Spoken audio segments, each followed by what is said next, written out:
Hey, welcome back to The Ready State.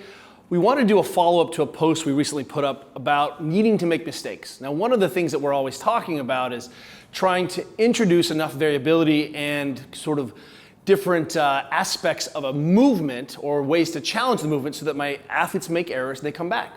Now, ultimately, this comes back into sort of two categories. One is that my athletes getting extrinsic feedback. Coach tells them they did something wrong, right? They are able to correct that and move that. But ultimately, if we're looking at the completion and the generation of a really robust movement person, animal, skill, that intrinsic feedback has to be driving the system. That means my athletes need to be able to feel what's going on and make that correction. So which is really the follow-up. And if we get into the deep motor learning, which gave me the chills and the creeps in physio school because it's very difficult and very, very sophisticated. It's a complete body of science.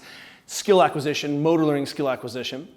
What we know is that knowledge of results matters. So how often I cue my athletes matter. So as a simple way of stripping this down, ultimately we're trying to move from, hey, I give you feedback every single time that's extrinsic. I try to give you the development of a set of feelings so that you can start to understand when you're in a good position, bad position, right? Or a better position or a better shape that transfers to more effectively or generates more force or has more movement options, right? That sort of idealized technique that we're all trying to move with. And I try to move that into, hey, can you correct yourself? So can you get out of position and come back? Which means that I go from really, really tightly coupled feedback into what we call delayed knowledge of results. So one of the things that starts to happen is that we want our athletes to go through a process or try a movement and then say, how did that go?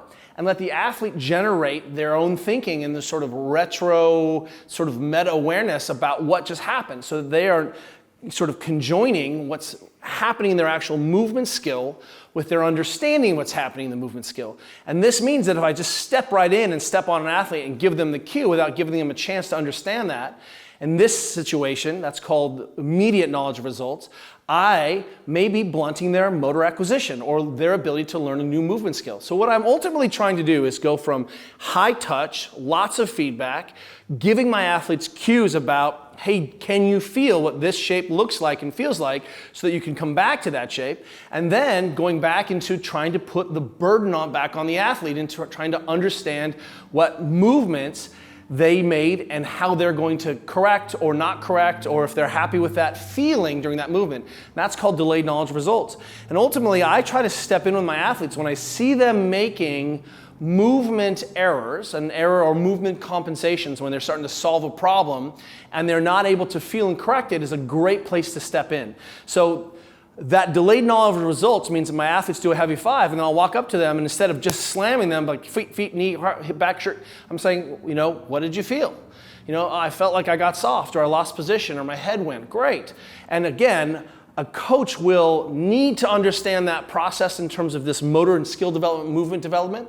But ultimately, a simple rubric is, hey, if my athletes are making mistakes, that's the goal. And ultimately, the real goal is not making the mistakes. It's can I correct a movement compensation? Can I correct a movement error or fatigue or out of position? So as we're thinking about this, when do I cue as a coach? Crucial aspect of athletic development in my athletes. And ultimately, I love these things to be happening in dyads and triads around the squat rack or in the movement we're doing. So our athletes are giving themselves feedback even one step further back. So if we're gonna have autonomous, robust, incredible athletes that are able to take the skills out of the gym and translate it, I'm not gonna be there on the field, I'm not gonna be there on the court. I need my athletes to understand and be able to connect the dots more effectively. And that means I need to start shutting my mouth and letting my athletes make mistakes.